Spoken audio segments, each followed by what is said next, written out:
Dugaan saya akan terus mengalami penurunan, kira-kira begitu. Bung Saidiman. Ini aspek elektoralnya. Kemudian aspek liberalnya tadi, yang kita startnya itu memang dari rendah juga, 0,53. Dan pada posisi 2019 di Bung Saidiman udah 0,46. Oke, udah di bawah 5. Sekarang pada posisi 0,36. Udah buruk, udah merah. Merah. Ya. Ini kalau di kuliah harus ngulang ini, Profesor Saiful. Harus ngulang, nggak lulus. Bisa DO. Bisa DO.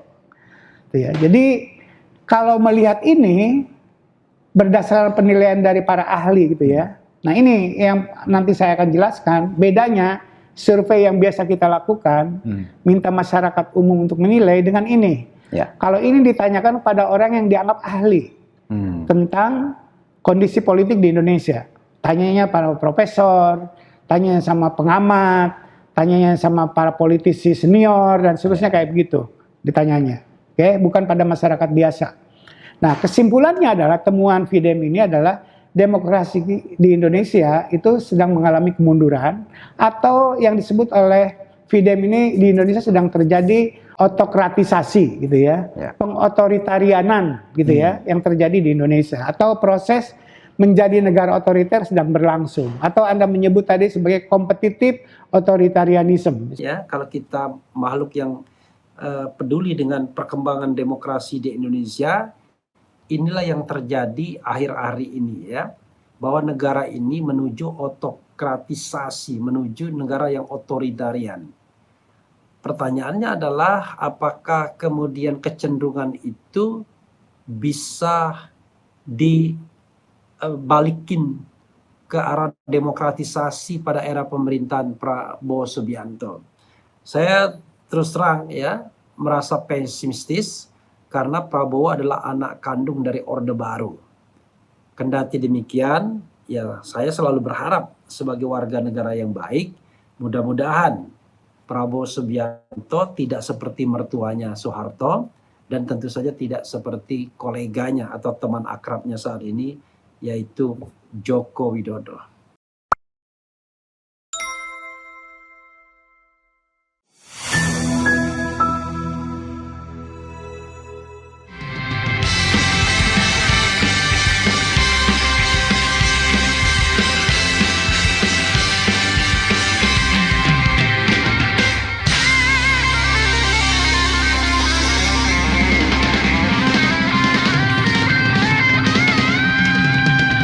Assalamualaikum warahmatullahi wabarakatuh, Sobat LH sekalian.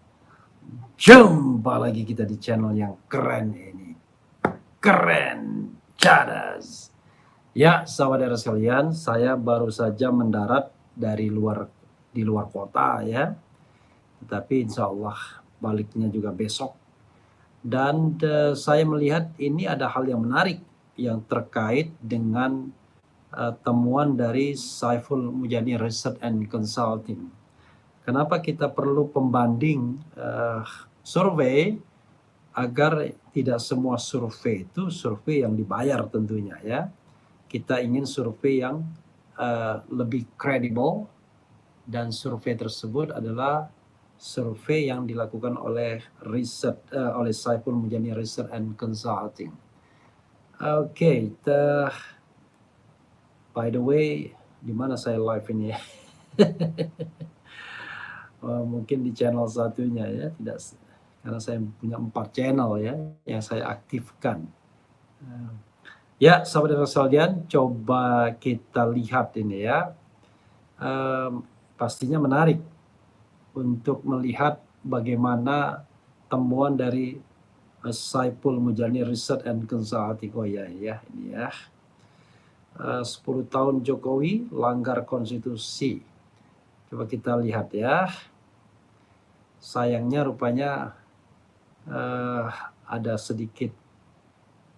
Oke ya, begitu ya saudara sekalian. Oke, coba kita lihat ya. Oke, coba kita lihat. Belum apa-apa sudah ada buzzer. Luar biasa buzzer ini. Kayaknya sekarang ini lagi tinggi-tingginya dana untuk buzzer ya.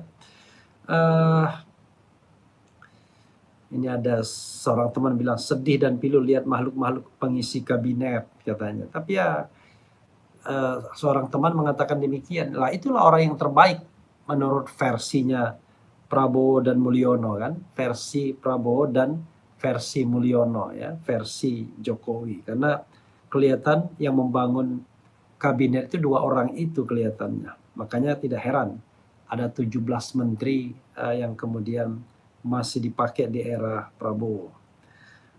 Sobat semuanya, coba kita lihat ya. Ini temuan dari Saiful Mujani Research and Consulting untuk mengimbangi temuan-temuan Denny J.A, Burhanuddin Muhtadi, Poltreking ya, yang kelihatannya lebih pro kepada Presiden Jokowi atau merupakan bagian dari sosialisasi, kita tidak tahu juga.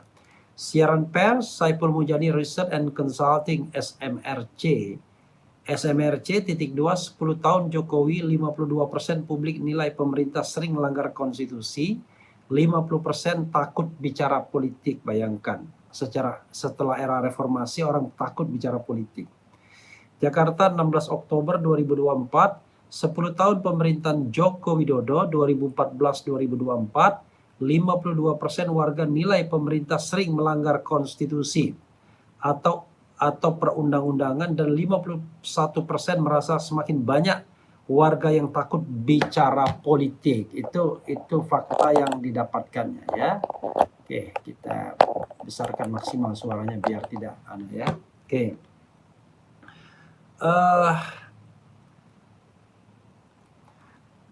Jakarta 16 Oktober 2024, 10 tahun pemerintahan Joko Widodo 2014-2024, 52% warga nilai pemerintah sering melanggar konstitusi atau perundang-undangan, dan 51% merasa semakin banyak warga yang takut bicara politik. Demikian temuan survei Saiful Mujani Research and Consulting SMRC Oktober 2024. Hasil survei tersebut disampaikan pendiri SMRC Profesor Saiful Mujani dalam program Bedah Politik di kanal YouTube SMRC TV pada Senin 15 Oktober. Saiful menunjukkan dalam 10 tahun pemerintahan Jokowi 2014-2024, tingkat ketakutan bicara politik meningkat dari 22% menjadi 51%. Ketakutan atas kesewenang-sewenangan aparat penegak hukum naik dari 32% menjadi 51%. Ketakutan ikut organisasi naik dari 14% ke 28%. Ketakutan menjalankan agama naik dari 7% ke 21%. Dan persepsi atas pelanggaran konstitusi dan undang-undang oleh pemerintah melonjak dari 40% ke 52%. Lebih jauh, Saiful menunjukkan bahwa otokratisasi atau proses menuju keadaan Indonesia yang otokratik atau otoritarian ini dirasakan terutama oleh warga yang berpendidikan SLTP ke atas. Ada 51% warga yang berpendidikan perguruan tinggi yang menyatakan selalu atau sangat sering sekarang masyarakat takut bicara soal politik. Sementara hanya 43% warga berpendidikan SD yang menyatakan demikian. Dari kelompok berpendidikan perguruan tinggi yang merasa sekarang pemerintah selalu atau sering mengabaikan konstitusi atau perundang-undangan 50%, dari kalangan lulusan SD 40%. Sebanyak 53% warga dari lulusan perguruan tinggi yang menyatakan sekarang warga selalu atau sering takut karena penangkapan semena-mena aparat hukum. Dari kelompok lulusan SD hanya 46%. Sementara untuk pertanyaan tentang ikut organisasi dan melaksanakan ajaran agama, tidak terlihat perbedaan respons yang mencolok dari tingkat pendidikan yang berbeda. Penilaian atas kondisi demokrasi yang disampaikan Saiful Mujani berasal dari hasil survei nasional 10 tahun terakhir yang dilakukan Saiful Mujani Research and Consulting. Survei terakhir dilaksanakan 18 Oktober 2024. Metode survei ini adalah multi-stage random sampling dengan jumlah sampel valid 994 dengan margin of error plus minus 3,2% pada tingkat kepercayaan 95%. Wawancara dilakukan lewat tatap muka oleh pewawancara terlatih dengan responden. Menurut Saiful, data-data ini menunjukkan gejala menurunnya kualitas demokrasi di Indonesia di masa pemerintahan Joko Widodo. Menurutnya, kinerja demokrasi dari demokrasi yang hampir terkonsolidasi sebelum Presiden Jokowi memimpin menjadi otokrat atau otoritarianisme telah terjadi, terutama pada 5 tahun terakhir Indonesia di bawah kepemimpinannya, ungkap guru besar ilmu politik Universitas Islam Negeri Jakarta tersebut. Saiful menjelaskan bahwa otokratisasi atau proses Indonesia menjadi negara otokrat atau otoritarian ini juga ditunjukkan oleh penilaian ahli Indonesia yang dihimpun FIDEM tentang memburuknya indeks demokrasi elektoral, pengawasan pemerintah, kesetaraan tiap warga di muka hukum, dan perlindungan terhadap minoritas. Pada 2004 dalam skala 0 sampai 1, di mana 0 sangat buruk dan 1 sangat baik, indeks demokrasi elektoral Indonesia menurut FIDEM ada di angka 0,7. Angka ini relatif stabil di masa pemerintahan Susilo Bambang Yudhoyono, di mana pada 2014 skor demokrasi elektoral Indonesia ada di angka 0,67. Angka kemudian menurun sepanjang pemerintahan Joko Widodo, 0,6 di 2019 dan 0,54 pada 2023. Pada komponen liberal, skor Indonesia bergerak dari 0,53 di 2004, 0,52 pada 2014, menurun menjadi 0,46 pada 2019 dan terus merosot menjadi 0,36 pada 2024. Kesimpulannya adalah sering terjadi kemerosotan demokrasi selama pemerintahan Joko Widodo, atau dalam bahasa FIDEM, Indonesia sedang mengalami otokratisasi pungkasnya. Ya, sahabat sekalian, ya, kalau kita makhluk yang peduli dengan perkembangan demokrasi di Indonesia, inilah yang terjadi akhir-akhir ini, ya, bahwa negara ini menuju otokratisasi, menuju negara yang otoritarian. Pertanyaannya adalah apakah kemudian kecenderungan itu bisa dibalikin ke arah demokratisasi pada era pemerintahan Prabowo Subianto. Saya terus terang, ya, merasa pesimistis karena Prabowo adalah anak kandung dari Orde Baru. Kendati demikian, ya, saya selalu berharap sebagai warga negara yang baik, mudah-mudahan Prabowo Subianto tidak seperti mertuanya Soeharto, dan tentu saja tidak seperti koleganya atau teman akrabnya saat ini, yaitu Joko Widodo. Apakah itu akan terlaksana atau tidak, saya terus terang tidak terlalu paham, ya, bukan tidak terlalu paham. Kalau mau jujur, ya, takut saya dengan kecenderungan otokratisasi Jokowi yang akan dilanjutkan oleh Prabowo, dan kemudian tidak ada kontrolnya dari kekuatan-kekuatan di sekitar state karena semuanya ingin mendapatkan kue kekuasaan, ya, mendapatkan kenikmatan, sementara tidak terlalu peduli dengan perkembangan demokrasi kita ke depan. Nah, ini yang saya khawatirkan, ya. Tokoh-tokoh ketua-ketua umum partai politik yang masuk dalam pemerintahan Prabowo Subianto hanyalah seorang yes man, hanya orang yang nurut saja kepada apa yang disampaikan Prabowo. Khawatirnya begitu, tapi mudah-mudahan tidak demikian. Mudah-mudahan mereka menjadi balancer. Kita tahu, ya, tidak akan ada oposisi dalam pemerintahan Presiden Prabowo. Saya tidak tahu pragmatisme apa yang melingkupi partai-partai politik tersebut. Tapi sekarang, ya, kita merasa bahwa tidak ada yang benar-benar memperjuangkan rakyat dan demokrasi ke depan. Yang ada adalah rebutan kue, rebutan anggaran, rebutan kenikmatan, rebutan kekuasaan. Saling cakar untuk mendapatkan kesempatan, ya. Begitu sobat RH sekalian, ya. Oke, coba kita bacakan komentar sobat RH sekalian, ya. Salam keren cadas Bung Refli Harun. Suaranya kok kecil Pak RH, ya, saya tidak pakai mikrofon, ya. Dan di dalam kamar. Mudah-mudahan ini bisa tetap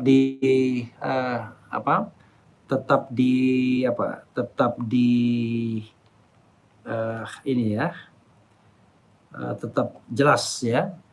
Kemudian tanam jasa, tanam orang buat mengamankan. Kemudian tanggal 18 jadi Pak, ya, nanti saya konsolidasi dulu dengan Faisal Azegab, ya. 10 tahun si Raja Ngibul tukang kayu mimpin negara jadi bobrok, rusak semua elemen kerja, kualitas pencitraan. Mulyono di backingi Prabowo, Bang, berat rasanya nih.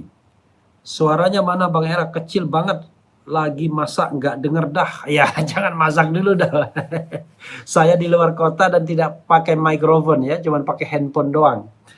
Kemudian mantap Bang Refli, kenapa Sri Lanka bisa menggulingkan pemimpin yang zalim Sementara di sini kok sulit banget, malah makin menjadi-jadi zalimnya si Mulyono. I don't know exactly. Dalam sejarah Indonesia punya pemimpin yang zolim, ijazah palsu, heran sampai sekarang belum ada tindakan, pada diam saja, takut sama JKW. Nah, itu betul, ada juga MK bisa dipesan. Sampai hari ini saya masih tak percaya gugat undang-undang oleh seorang anak mahasiswa lolos. Bukankah bin ajaib, padahal anak Mulyono yang dibelain MK. Saya kok nggak terlalu percaya lembaga survei lagi, lebih percaya survei terbuka di YouTube. Yang ikut survei di YouTube pesertanya ikut polling biasanya lebih banyak. Oke. Suaranya kecil bang, ya memang. saya sudah bilang ya. Saya pimpinan anak muda mendukung penuh Mulyono secepatnya diadili. Gulingkan Jokowi, batalkan pelantikan Prabowo Gibran. Batalkan Fufu Fafa menjadi wakil presiden, ganti saja dengan tokoh anak bangsa yang terbaik. Hukum harus tegak, jangan ke presiden yang lain hukum ditegakkan seperti Pak Soekarno dan Pak Soeharto. Jokowi lebih parah melanggarnya, rakyat di seluruh dunia mengetahui. Prabowo pelindung Mulyono, gue nggak yakin Prabowo dilantik. Sangat anjlok demokrasi karena rakyat dibungkam dengan undang-undang ITE dan aparat semena-mena. Jokowi saja yang kita demo, lagian ijazahnya tak jelas, kok muka bisa beda dengan ijazah, aneh.